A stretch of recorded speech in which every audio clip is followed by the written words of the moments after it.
السلام علیکم ورحمۃ اللہ وبرکاتہ۔ الحمدللہ رب العالمین والصلاة والسلام علی سید الاشرف الانبیاء والمرسلین، اما بعد فاعوذ باللہ من الشیطان الرجیم، بسم اللہ الرحمن الرحیم۔ رب اشرح لی صدری ویسر لی امری واحلل عقدۃ من لسانی یفقہوا قولی۔ میرے محترم بھائیوں اور بہنوں، آج ہمارے معاشرے میں جو ان گنت بگاڑ ہے، ان میں سے ایک بہت بڑا بگاڑ وہ ہے بلا وجہ عورتوں کا اپنے خاوند سے طلاق یا خلا مانگنا۔ میرے محترم بھائیوں اور بہنوں، یہ ایک ایسا برا عمل ہے جو معاشرے میں بے حیائی، فحاشی، عریانی اس کا ایک بہت بڑا سبب ہے۔ بغیر کسی وجہ کے، بغیر کسی جھگڑے کے، بغیر کسی بات کے، میرے محترم بھائیوں اور بہنوں، جو عورت اپنے خاوند سے طلاق مانگتی ہے یا خلا لیتی ہے، نبی صلی اللہ علیہ وآلہ وسلم نے فرمایا کہ یہ عورت جنت تو دور، جنت کی خوشبو بھی اس پہ حرام ہو جاتی ہے۔ اس پہ جنت کی خوشبو کو حرام کر دیا جاتا ہے، جبکہ جنت کی خوشبو 500 سال کی مسافت سے آتی ہے۔ میرے محترم بھائیوں اور بہنوں، ایک بات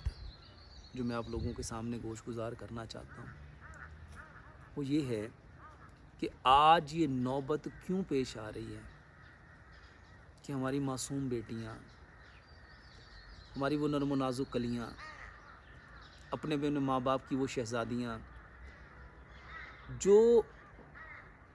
اپنے گھروں میں کس قدر شفقت کے ساتھ، محبت کے ساتھ، عزت کے ساتھ، احترام کے ساتھ پروان چڑھنے والی، آج یہ نوبت کیوں آ رہی ہے کہ وہ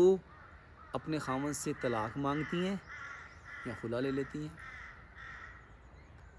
اس کے پیچھے ایک بہت بڑا فیکٹر ہے۔ ماں باپ نے ان کی شادی پہ ان کو سب کچھ دے دیا، رہنے کے لیے بہت اچھا گھر دے دیا، کاروبار کرنے کے لیے ایک ریزنیبل اماؤنٹ دے دی، سونے کے لیے بہترین بیڈ دے دیا، کھانے کے لیے بہترین ٹیبل دے دیا، خوبصورت ڈائننگ ٹیبل آ گیا، اس ڈائننگ ٹیبل کے اوپر بہترین ڈنر سیٹ آ گئے، گرمیوں اور سردیوں کے بستر آ گئے، بہترین کراکری آ گئی، پہننے کے لیے بہترین لباس زیب تن کرنے کے لیے دے دیا، جیولری میں گولڈ کے، سلور کے، ڈائمنڈ کے سیٹ دے دیے، ہر چیز ہم نے اپنی بیٹی کو دے دی۔ کیا اپنی بیٹی کو آپ نے وہ دماغ، وہ عقل، وہ شعور، وہ فہم و فراز اور سب سے بڑھ کے وہ دین دیا جس میں اس کو بتانا تھا کہ تمہارا خاوند تمہارے لیے حیثیت کیا رکھتا ہے، مقام کیا رکھتا ہے، مرتبہ کیا رکھتا ہے، اس کی حیثیت کیا ہے؟ میرے محترم بھائی اور بہنوں، اگر اللہ کے بعد کسی کو سجدہ جائز ہوتا نا تو وہ اللہ حکم دیتا بیویوں کو وہ اپنے خاوند کو کریں۔ آج اس کی رسپیکٹ ہی نہیں ہے۔ اور یہ طلاق لینے کے پیچھے، خلا مانگنے کے پیچھے، خلا لینے کے پیچھے سب سے بڑا فیکٹر لیک آف انفارمیشن ہے۔ ان کو بتایا ہی نہیں گیا، ان کو سکھلایا ہی نہیں گیا، ان کی برین گرومنگ ہی نہیں ہوئی، ان کی تربیت ہی نہیں کی گئی کہ ہماری میرڈ لائف کیسی ہونی چاہیے تھی۔ اگر ہم اپنے گھر میں ان کو بتاتے کہ بیٹا جو تمہاری ساس ہے وہ تمہاری ساس نہیں ہے، یہ تمہاری دوسری ماں ہے، کیونکہ نبی صلی اللہ علیہ وسلم نے کیا فرمایا؟ ہر انسان کے 3 ماں باپ ہیں۔ ایک وہ ماں باپ ہے جو اس کے پیدائش کا ذریعہ بنے، اور ایک وہ ماں باپ ہوتے ہیں کہ مرد کی جس عورت کے ساتھ شادی ہوتی ہے اس کے جو ماں باپ ہوتے ہیں وہ اس کے ماں باپ ہوتے ہیں، اور جو عورت کی شادی ہوئی اس کے جو ساس سسر ہے وہ اس کے ماں باپ ہیں، اور تیسرا اس کا وہ استاد جو اس کو علم سکھاتا ہے۔ میرے محترم بھائی اور بہنوں، یہ ماں باپ تھے۔ طلاق لینے کے پیچھے، میرے محترم بھائی اور بہنوں، خلا لینے کے پیچھے ایک بہت بڑا فیکٹر ماں باپ کے ساتھ بنی نہیں، ساس سسر کے ساتھ بنی نہیں۔ اگر ہم اس کو تربیت کرتے بیٹا یہ تمہاری نند نہیں ہے, یہ تمہاری بہن ہے. میرے محترم بھائی اور بہنوں, وہ آپ کی دیورانی نہیں ہے, جٹھانی نہیں ہے, یہ تمہاری بڑی بہنیں ہیں. ان کے ساتھ ویسے ہی تم نے ڈائلاگ انٹرچینج کرنے تھے, اپنے دل کی بات کو ان کے سامنے ویسے ہی رکھنا تھا جیسے تم اپنی بڑی بہنوں کے سامنے رکھتے ہو. اور اگر بڑی بہن آپ سے غصہ کر لے, آپ پہ روب جما لے, آپ کو کوئی بات کہہ دے, تو کیا ہم نے اس کے ساتھ مقابلہ کرنا تھا یا اپنے آپ کو لیٹ ڈاؤن کرنا تھا, لیٹ گو کرنا تھا, فار گیو کرنا تھا؟ میرے محترم بھائی اور بہنوں, یہ آج واللہ شیطان کا ایک بہت بڑا وار ہے. شیطان جن بہنوں کو بدکاری میں نہیں لگا سکا, گناہ میں نہیں لگا سکا, عیب میں نہیں لگا سکا, ان کے ہاتھوں کو برے کام نہیں کرا سکا, اس نے اس کو کیا کیا, اس نے اس کے دل میں یہ ڈال دیا تم تو اپنے خامن سے بہت اچھی ہو, تمہارا سٹیٹس اس کے ساتھ نہیں ملتا, تمہارا رہن سہن اس کے رہن سہن کے ساتھ میچ نہیں کرتا, تمہارا لیونگ سٹینڈرڈ لگژری ہے, ایلیٹ کلاس ہے. یہ بیچارہ دقیانوس, اس کے اندر خود پسندی ڈال دی,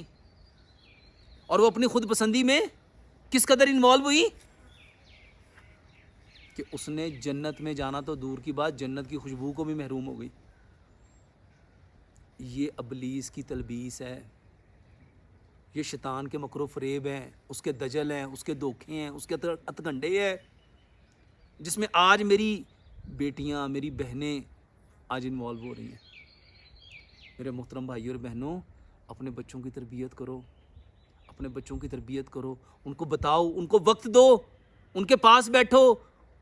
ان کی ذہن سازی کرو. اگر تم نے ذہن سازی نہ کی تو واللہ آج کی ماڈرن میڈیکل سائنس کہتی ہے 60,000 جو ریڈیشن ہے نا تھاٹس کے اکارڈنگ وہ برین اس کو کیپچر کرتا ہے. جب 60,000 تھاٹس اس کو ملیں گی تو بتاؤ شیطان اس پہ فوکس کرے گا کہ نہیں کرے گا, وہ وسوسے ڈالے گا کہ نہیں ڈالے گا. وہ وسوسے جس کے بارے میں اللہ تعالیٰ نے قرآن میں فرمایا الذی یوسوس فی صدور الناس, جس سے ہم نے پناہ مانگنی تھی, پروٹیکشن مانگنی تھی, جب ہم نے اپنی بیٹی کو یہ اویئرنیس ہی نہیں دی, اس کے پاس لیک آف انفارمیشن ہے, وہ جانتی نہیں ہے, تو میرے محترم بھائی اور بہنوں بتاؤ اس کا معاملہ کیسا بنے گا. یہ جو شیطان اس کو وسوسے دے رہا ہے, اس کے اندر خود پسندی ڈال رہا ہے کہ تمہارا لیونگ سٹینڈرڈ اس کے لیونگ سٹینڈرڈ سے, تمہارا کھانا اس کے کھانے سے, تمہارا لباس اس کے لباس سے, تمہارا رہن سہن اس کے رہن سہن سے مختلف ہے, تمہاری سوچ اس کی سوچ سے مختلف ہے, تمہارا گھر اس کے گھر سے مختلف ہے. تو میرے محترم بھائیو, جب یہ بولے گی تو کیا اس کے میاں کے اندر سے محبت نکلے گی؟ میرے محترم بھائیو اور بہنوں, اس سے گھر اجڑتے ہیں. آج ضرورت اس عمر کی ہے کہ ہم اپنے بچوں کو, اپنی بیٹیوں کو وقت دیں, ان کے ساتھ بیٹھیں, ان کی بات سنیں, ان کے دکھ سکھ سنیں, ان کو اپنے پاس بٹھائیں, ان سے پوچھیں بیٹا تمہارے گھر میں کوئی پرابلم نہیں چل رہی, اگر پرابلم چل رہی ہے تو اس کو سیٹل ڈاؤن کرنا سیکھو, اس کو ریزالو کرنا سیکھو, اس کا سلوشن دیکھو. قرآن اور حدیث یہ وہی ہے, اور جو زندگی پیارے پیغمبر جناب محمد صلی اللہ علیہ وسلم لے کے آئے ہیں نا میرے محترم بھائیوں اور بہنوں, یہ کمپلیٹلی وے آف لائف ہے, کوڈ آف لائف ہے, پیتھ آف لائف ہے. اگر حضرت فاطمہ کا حضرت علی کے ساتھ جھگڑا ہوتا تھا تو نبی صلی اللہ علیہ وسلم میرے محترم بھائیوں اور بہنوں وہ اپنی بیٹی کو کوئی مس انفارمیشن دیتے تھے یا اس کو ریزالو کرنے کی کوشش کرتے تھے, سالو کرنے کی کوشش کرتے تھے؟ میرے محترم بھائیوں اور بہنوں, نبی صلی اللہ علیہ وسلم حضرت فاطمہ کے آنے پہ اپنی چادر بچھا دیتے تھے, ان کا ماتھا چومتے تھے, ان کے ہاتھ پکڑ کے بیٹھ جاتے تھے, ان سے محبت کا اظہار کرتے تھے, ان سے پوچھتے تھے علی تمہارے ساتھ کیسا سلوک کرتا ہے, اور پھر بتایا کرتے تھے. معاملات کی نوعیت کو, معاملات کی کیفیات کو آج ہمیں بھی میرے محترم بھائی اور بہنوں اپنی بیٹیوں کی تربیت کرنی تھی, نہ کہ کہیں ایسا نہ ہو کہ ہم نے ان کی ساری تربیت تو بڑی اچھی کر دی لیکن ان کا ایک عمل ان کو جنت سے محروم نہ کر دے,